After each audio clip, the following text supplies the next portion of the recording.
Museum Negeri Provinsi Banten adalah museum umum yang menempati gedung lama pendopo Gubernur Banten di Kota Serang.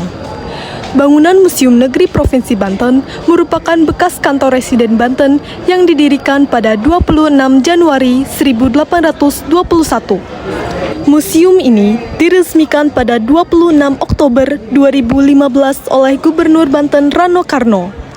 Pengelolaan Museum Negeri Provinsi Banten saat ini diberikan kepada Unit Pelayanan Teknis Daerah, Taman Budaya, dan Museum Dinas Pendidikan dan Kebudayaan Provinsi Banten. Museum ini juga didirikan dengan kesadaran akan adanya kebutuhan masyarakat untuk dapat memahami adanya perbedaan identitas yang lama dan identitas yang baru. Museum Negeri Provinsi Banten dibangun agar masyarakat dapat mengkaji kembali mengenai pandangan lama tentang identitas masyarakat Banten. Pada September tahun 2023, Museum Negeri Banten dipindahkan ke daerah Banten Lama, tepatnya di Jalan Masjid Agung Banten, Kecamatan Kasemen, Kota Serang, Banten, nomor 42191. Ada 1003 buah koleksi yang terdapat di Museum Negeri Banten. Masyarakat atau pengunjung bisa mengetahui dan mempelajari Banten melalui peninggalan sejarah dan budaya Banten, seperti mengenal Banten masa prasejarah, mengenal Banten di masa Kesultanan, dan masih banyak lagi. Selanjutnya, saya akan menjelaskan tentang beberapa koleksi yang ada di Museum Negeri Banten. Arca Ganesha ini merupakan bukti bahwa adanya peninggalan masa Hindu-Buddha di Pulau Panaitan, Ujung Kulon, Banten. Satu cula badak ini berukuran 27 cm, berwarna abu-abu gelap atau hitam, yang merupakan ciri khas utama jenis ini. Golok jengkolan sangat diminati karena filosofi dari golok ini, model hulu jengkolan dapat dipercaya nyaman digenggam dan tidak mudah direbut musuh. Hulu golok ceker kidang atau kaki kijang sangat identik dengan wilayah Banten pada zaman dahulu. Batu lesung dahulu digunakan untuk menembuk beras ataupun ramuan lainnya untuk memasak.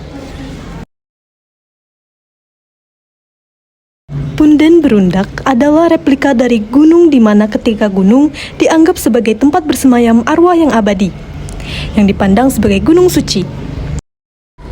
Anjing jenis bulldog ini merupakan hadiah dari Raja Charles untuk Sultan Banten. Menurut buku harian Naya Wirapraja dan kemudian dipublikasikan di TPG dan diterjemahkan ke dalam bahasa Inggris, anjing bulldog tersebut dibawa ke Banten.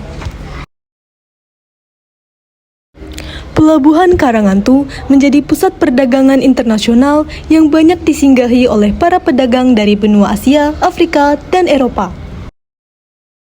Alat tenun Baduy, alat untuk memintal dari kapas menjadi benang dengan proses pemintalan tradisional yang menghasilkan tekstur khas tenun Baduy. Golok Ciomas merupakan simbol keberanian bagi masyarakat Serang, khususnya Banten pada umumnya dalam masa perjuangan kemerdekaan.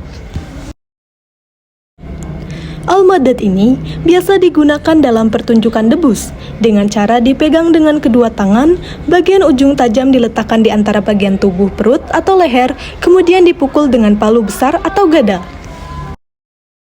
Patung dan lukisan Duta Besar Banten menurut Miss Frunmes tahun 1923, seorang ahli hubungan internasional dua Duta Besar Kesultanan Banten pernah berkunjung ke London pada 1682.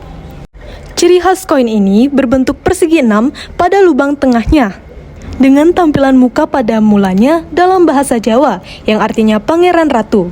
Namun setelah adanya agama Islam di Banten, diganti dalam bahasa Arab. Menunjukkan kehebatan dan kemodernan tata kota Banten adalah sistem pengairan dan salah satu bukti fisiknya adalah pipa terakota. Alat musik tradisional sering dijumpai dimainkan di Banten. Pada museum, alat musik yang dipamerkan boleh dimainkan secara hati-hati. Mesin oridap ini merupakan solusi untuk mengatasi kelangkaan uang tunai akibat terputusnya jalur komunikasi dan persediaan uang antara pusat dan daerah selama agresi militer. Dan tentu saja masih banyak sejarah serta budaya yang dijelaskan di Museum Negeri Banten. Semoga dengan adanya Museum Negeri Banten, masyarakat khususnya yang ada di daerah Banten menjadikan museum sebagai destinasi utama untuk edukasi. Sekian dari kami dan untuk waktunya, terima kasih.